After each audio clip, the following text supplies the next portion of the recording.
Hi, I'm Zibby Owens, and you're listening to Moms Don't Have Time to Read Books.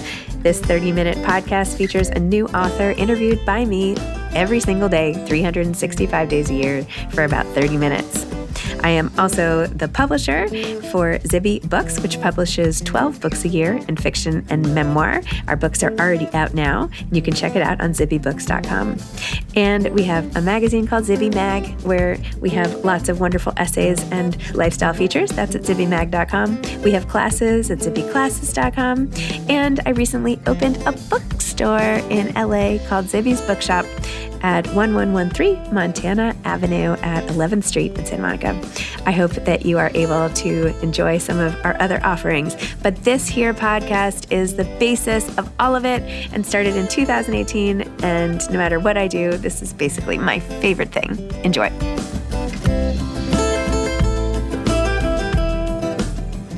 Fiona Davis is back on Moms Don't Have Time to Read Books, another time for her novel, The Spectacular. This is guest hosted by Julie Chavez, who is one of our Zibby Books upcoming authors for her book, Everyone But Myself. This is also airing simultaneously on Julie Chavez's podcast, Ask a Librarian. Fiona is the New York Times bestselling author of 6 historical fiction novels set in iconic New York City buildings, including the Magnolia Palace, the Dollhouse, the Address, and the Lions of Fifth Avenue, which was a Good Morning America book club pick. Her novels have been chosen as One Book, One Community Reads, and her articles have appeared in publications like the Wall Street Journal and the Oprah Magazine. She first came to New York as an actress, but fell in love with writing after getting a master's degree at Columbia Journalism School. Her books have been translated into over 20 languages, and she is based in New York City. Miss Fiona Davis, welcome. I'm so happy to be talking with you today. It is so nice to chat with you again. Thank you so much. I feel so excited. I just went back in my calendar to see when I talked to you, and it was on January 14th of 2022. Wow, yes. I know.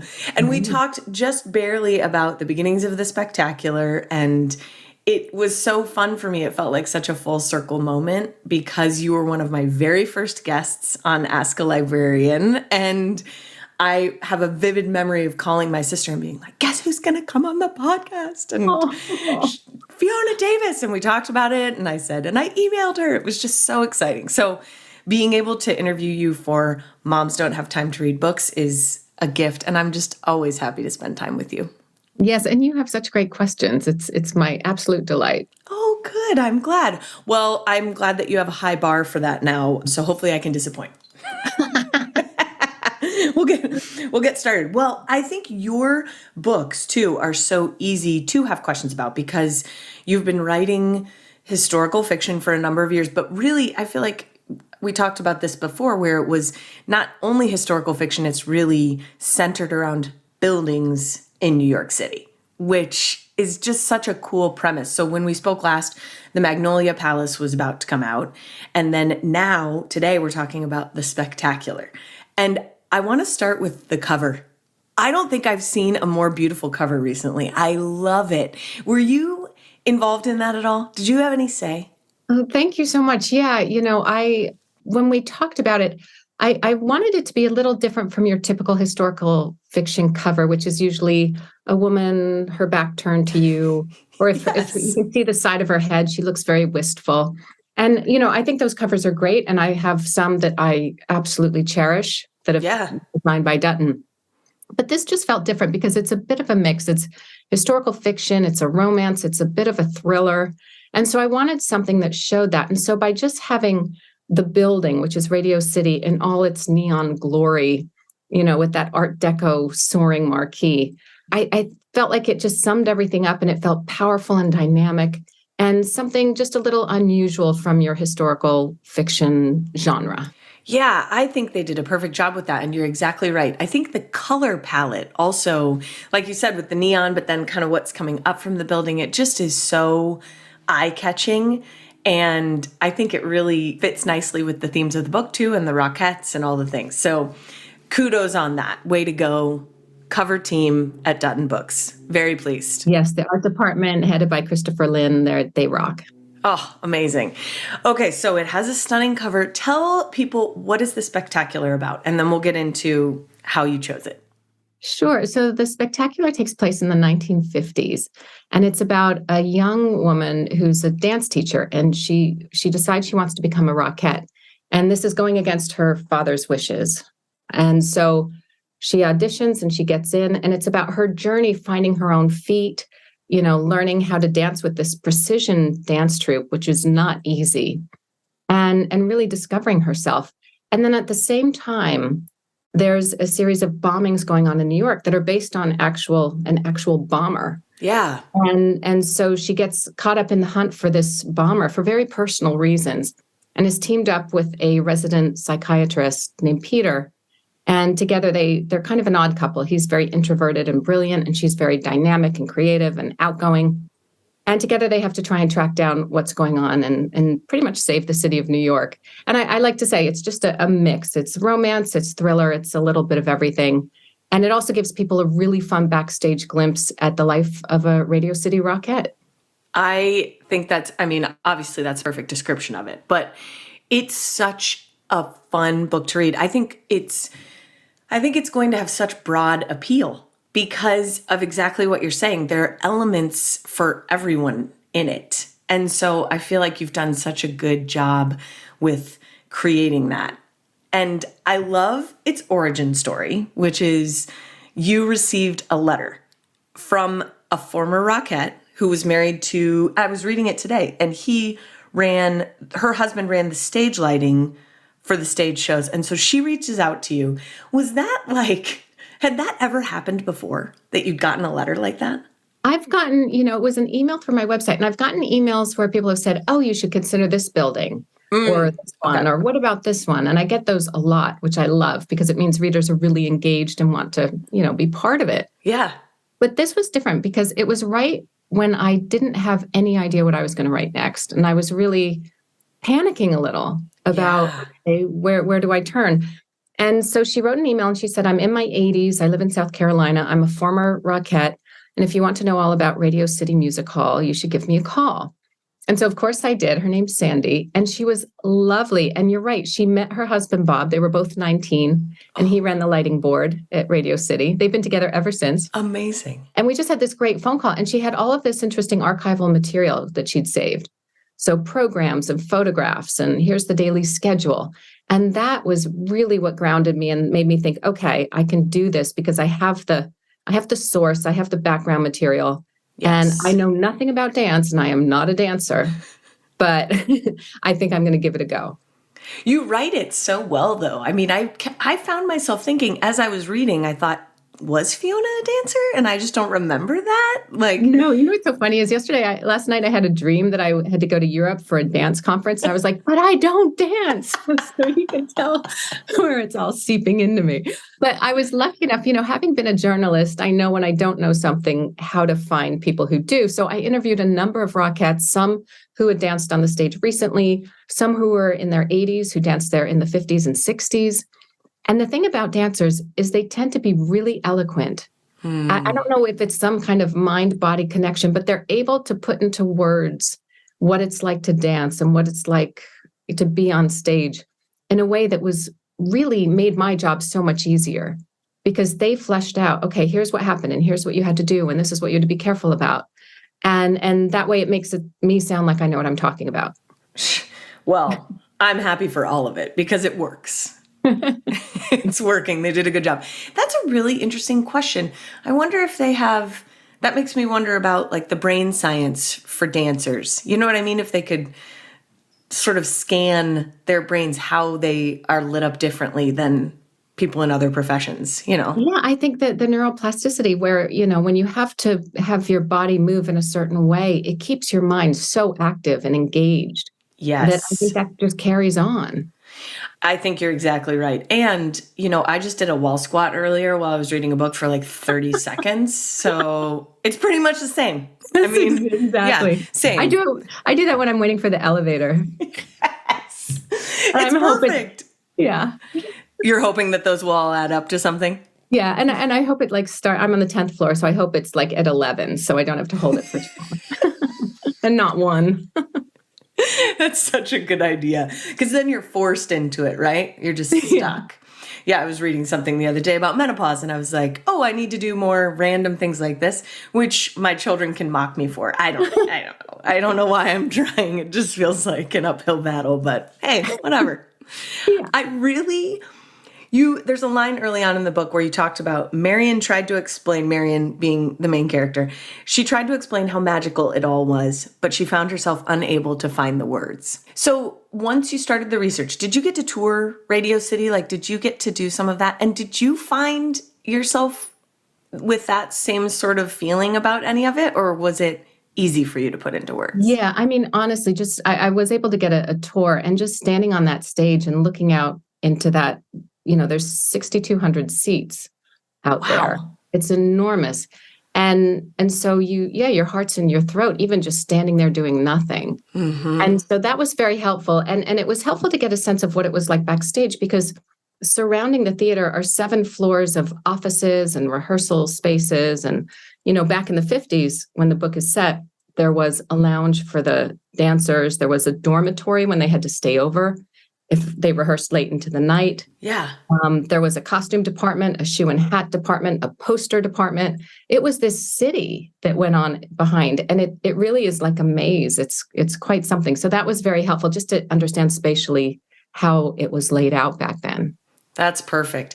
I loved that scene where Bunny was giving her a tour, because I could kind of see it as it was coming together, and just the machines that exist behind the magic, wherever that is. I find that so fascinating, how those are built and kept. That also, when you were talking about Sandy having kept all those materials, that makes me realize that I'm a total purger. I am throwing everything away constantly. And so when you say that, I'm like, oh man, what am I going to regret later? I don't know. It's exciting.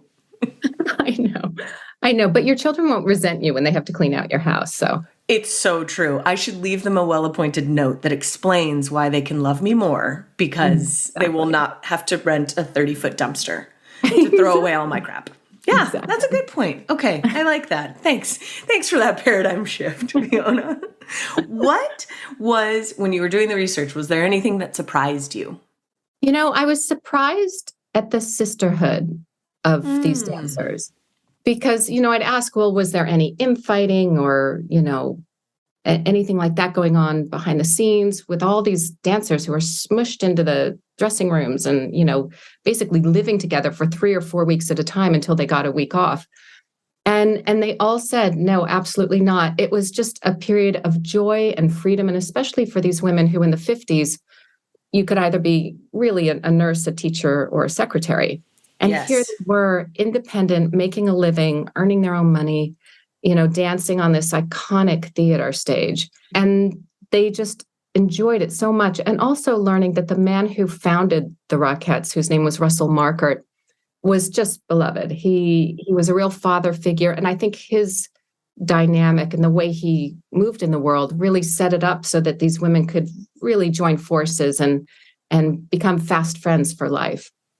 It sounds like, yes, he created the perfect conditions for them to flourish.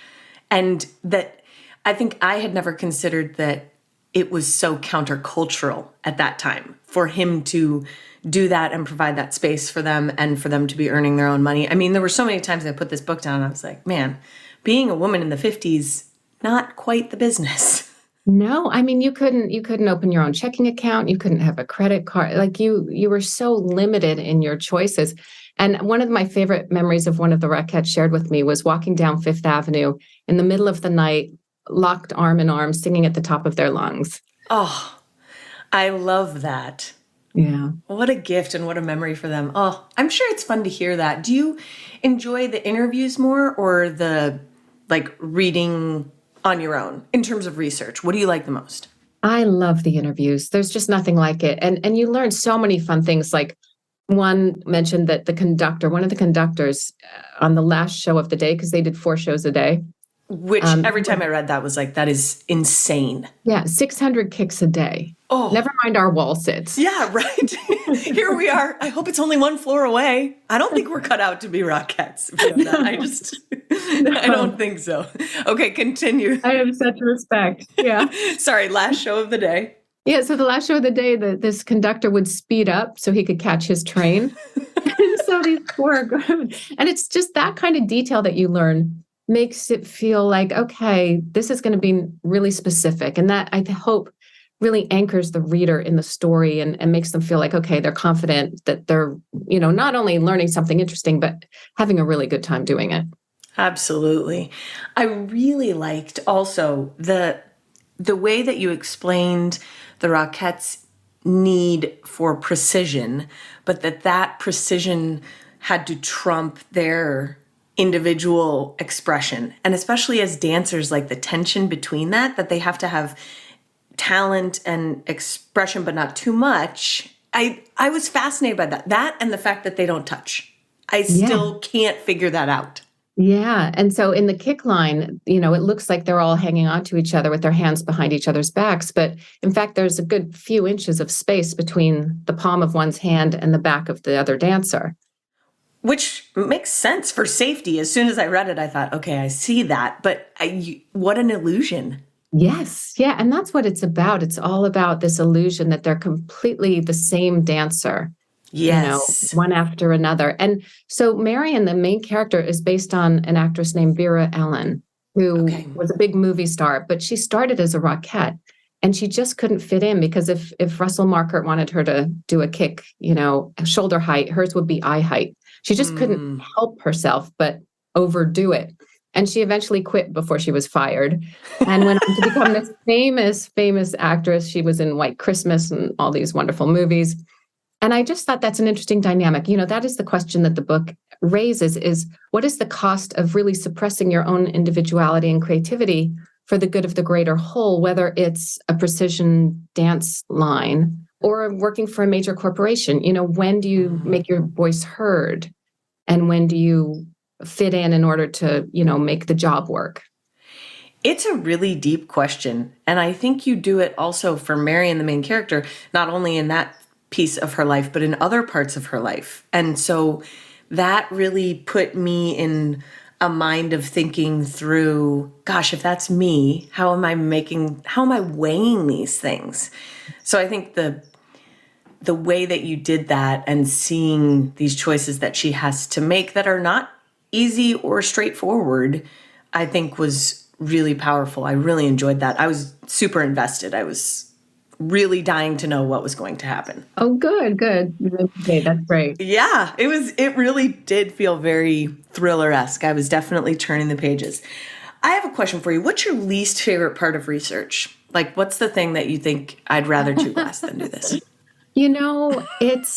I think in general, there's this general anxiety that descends when I've picked the building, I know I want to do it. And then I get a legal pad and I start writing on the very first page all of the sources I need to do. And it's like following, a map where I'll watch a clip on YouTube and that will send me to a book. And then that will send me to a person to call. And then it just grows longer and longer. And I'm just riddled with anxiety thinking, I'll never understand this. There's so much I'm missing. And that's just an awful feeling. And that lasts for at least a month as I'm getting my feet wet. And then after a while, it starts to sink in. And then I hit a tipping point where I either have like the first line in my head or I have a really good idea of the character or a plot twist. And that's when I know it's time to pull back from the research and start focus on the plotting. And so, I'd say it's just that general feeling of panic is the worst thing in the world. And can I, will there be something here? Once I've done all this work, will I have something to play with? And so far, every book I have. Which is a wonderful thing. But that is good to hear. I thank you for sharing that because I think that we do talk about often, the magic involved in writing a book and these things that do come together. And like you're saying, they often do. But there is always an element of, is this going to work? I mean, you don't know. There's such an act of faith in it. So I didn't even think about that, where you're really plugging in a lot of hours. Yeah, you have to front load. Yeah, you're feeding your head is the way I feel, Are you a delight to live with during that month of panic, would you say? As long as I have a glass of wine, at the end of the day, I'm fine. Good. No, it's probably not because I'm it's all I want to talk about. And, I learned this today. And did you know this? And, bouncing things off people and just sharing everything I've learned and trying to let it settle in my head. Well, it sounds like you really try to inhabit that world. So your process is, you're really fully putting yourself, immersing yourself there. And yeah, you just have to drag friends and family members down with you. I mean, right? I just feel like that's what they have to do to love us. You're welcome. What they're there for. Yeah. Exactly. You're welcome. I'm part of your life. And that means you're going to listen to me say the word book a million times. Okay, so here's the question now. Have you received any more emails or letters for your next project? I mean, are you already working on the next thing? Because I feel like you're always, you turn and burn, my friend. You get through that month long of panic and you just get it done. I do. And I think that's only partly because there's so much in my head I have to write quickly or I'll forget it. Okay, that makes sense. Sure. It's not because I'm a fast writer necessarily, but that I just want to make sure I get it on the page. Yeah. So it takes about 1.5 years in between books. So, and it takes, once you've turned in a manuscript, it takes about 6 months before it comes out. So you have that downtime. And so this is not from a letter I received, but the next book is going to be set at the Met Museum. Oh my gosh. So exciting. So I actually just got back from a trip to Egypt to do some mummy research and some Egyptian artifact research.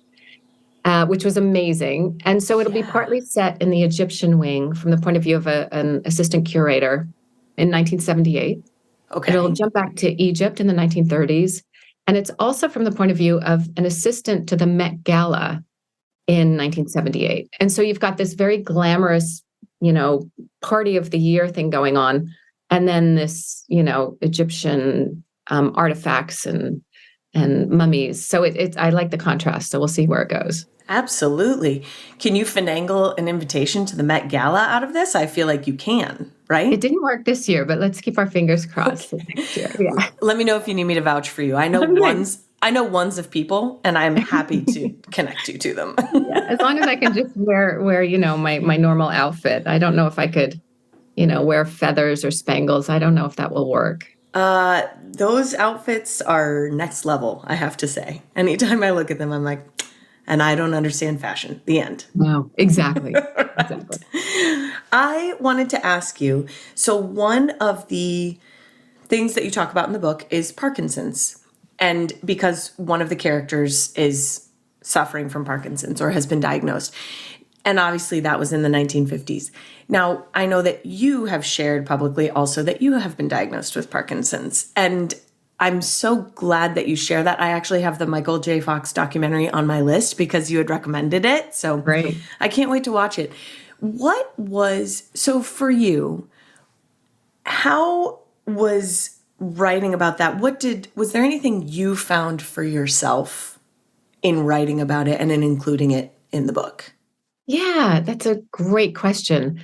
Yeah, what happened to me was in August of 2020, I found out that The Lions of Fifth Avenue, which had just been published, had hit the New York Times bestseller list. Mm-hmm. And then the very next day, I went to the doctor and was told I had Parkinson's. Oh my God. And so it was quite the roller coaster, and all during lockdown, by the way. So, you weren't quite sure if you were coming or going. Right. And I'm really lucky in that my symptoms are really minor. It's a tremor. It's very well controlled by medication at the moment, which is great. But I had a number of people say to me, yes, I have Parkinson's, but I don't want to tell anyone because they'll think I'm old or, I might get fired from my job. And I just thought, this is kind of like breast cancer was 30 years ago where no one talked about it. Yes. And there's definitely power in numbers. And so the more people come out and say, hey, I have Parkinson's and this is what it looks like, the more we can mobilize to, deal with research and get some political power going. And so for me, it's helpful always to work out things in a book. And I think that's why we do creative things. It just helps to process the world around us. And it's not only writing a book, it's if you like to write poetry in your off time, or if you sing badly in the shower, anything to kind of express yourself in some way is helpful. And so I didn't want it to be a heavy Parkinson's book. So it's just lightly dotted in there. Yes. But I wanted to include it because that was a way for me to process what I was going through and what might be ahead for me. And so that was really helpful, and just to help get the word out as well. Yeah. Has that been something that you have, I mean, I'm sure you're a very thoughtful person, so I'm sure to some extent this is happening for you, but is that, do you feel like you find a piece about it and then is that disrupted and you have to rebuild it? I mean, how does that process work for you personally? In terms of writing about it? In terms of writing about it, and then also just in terms of dealing with that being part of your story. Yeah, it's interesting. There are days where I worry about the future. Yeah. And then there are days that I'm walking down the streets of New York and thinking, I am strong, I am healthy, and I better enjoy this moment. Yeah.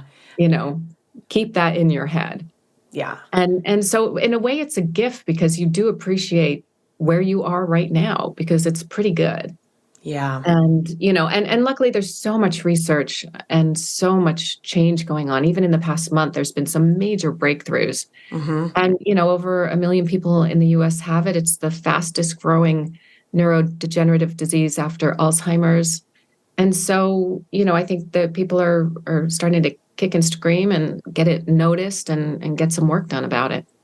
Well, when you included that fact in the author's note, I was surprised by that. I had not that was the case. So taking a hard left-hand swerve here, just right off the street.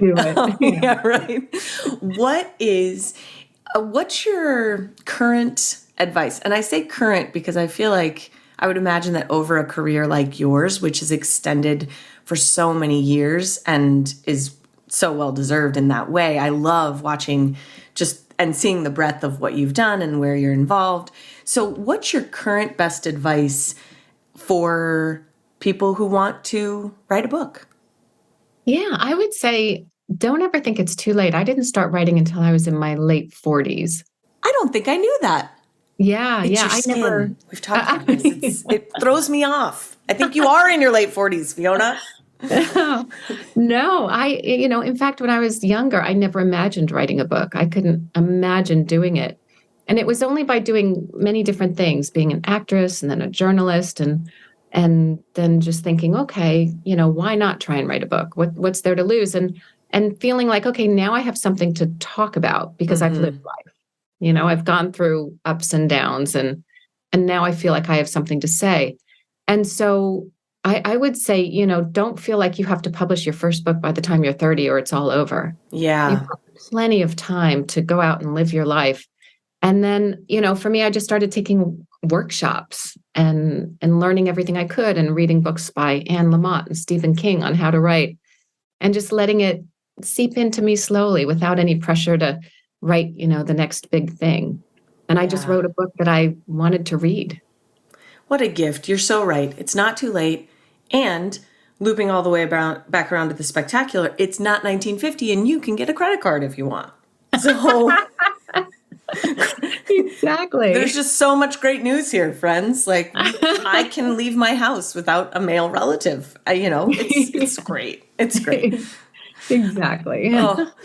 Well, I'm so glad for the person that you are and the author that you are too. What's your greatest hope for, I guess, this book specifically? Let's center it on that. Like what's your hope for the spectacular? Oh, I hope it reaches readers who might not pick up historical fiction or readers who might not, who might poo-poo romance. I hope it attracts readers who kind of see the cover and think, oh, I want to know more about this time period or this building and get sucked into this story. And then on the way, learn something interesting either about themselves or about the world around them. Yeah, I love it. And just one quick aside too to that, the criminal profiling piece, we didn't even talk about that, but the idea that was not that it came into being at one point was, I mean, maybe I'm dumb, I don't know, but I was like, oh my gosh, that didn't occur to me that wasn't accepted protocol or science at a certain point. Right. And that's when when I'm looking at a book, I'm looking for the surprises in terms of research. Yes. And so learning that this guy set 32 bombs over the course of 16 years and seriously injured 15 people in New York City, putting them in iconic New York City locations, including Radio City twice. And then on top of that, learning that it was solved by using criminal profiling for the very first time. And the reaction to the police early on about, well, you don't know that. How can you know that? And then the fact that, it turned out to be exactly right. That was for me, a really fun hook to include. Absolutely. I'm sure when you hit that one, you were like, and pay dirt. Let's do this. Yes. That's amazing. Well, I just want to finish up by saying I've been thinking about my interview with you for months now and so excited to talk to you about this book. But I also have to tell you how grateful I am for you, because when I look back to our interview on January 14th, you graciously accepted my, cold call invite, like, hey, can I interview you? And you were so lovely. I was sweating like a farm animal in the midst of summer because I was so nervous. And you were just so kind and gracious. And I have said that about you so many times since then. Like, you are a gracious person in the literary world. And without you and the other guests who said yes early on, I wouldn't be able to have unlocked this part of me that I've enjoyed so much. So it's a gift, and I'm so grateful. So thank you for, just personally, thank you for being part of my world in that way. It's a gift. Oh, thank you. You made my day. And right back at you. You are a natural at this. This is you have a gift yourself. And thank you for letting us be able to talk about our books. And I think you pull out the real personality in the interviewee, and that's not easy. So we appreciate that. Well, thank you. Who knew I like to talk so much? Oh, wait, my mom did. She talks about that all the time because I have two talkers, and sometimes I say they don't ever shut up. And she's like, wow, Julie, I wonder what that's like. To have a child who talks constantly? Can't relate. Oh, wait, yes, I can. Well, thank you. I'm wishing all the success and can't wait for your next book. I love that when your book comes out, I already have another one to look forward to. Yes, I just have to write it. Yeah. Oh, perfect. That. Okay, so if you can just get that done, as soon as you can, that'd be great. All right. Thanks so much, Fiona. Thank you. I really appreciate it. Thanks for listening to this episode of Moms Don't Have Time to Read Books. Don't forget to follow me on Instagram at Zibby Owens and at Moms Don't Have Time to Read Books. Also sign up for my newsletter at zibbyowens.com and sign up for my virtual book club and meet lots of authors on Zoom every other week. Thanks so much to Steve and Ryan at Texture Sound for the sound editing. And thank you to Morning Moon Productions for providing this fantastic intro and outro music.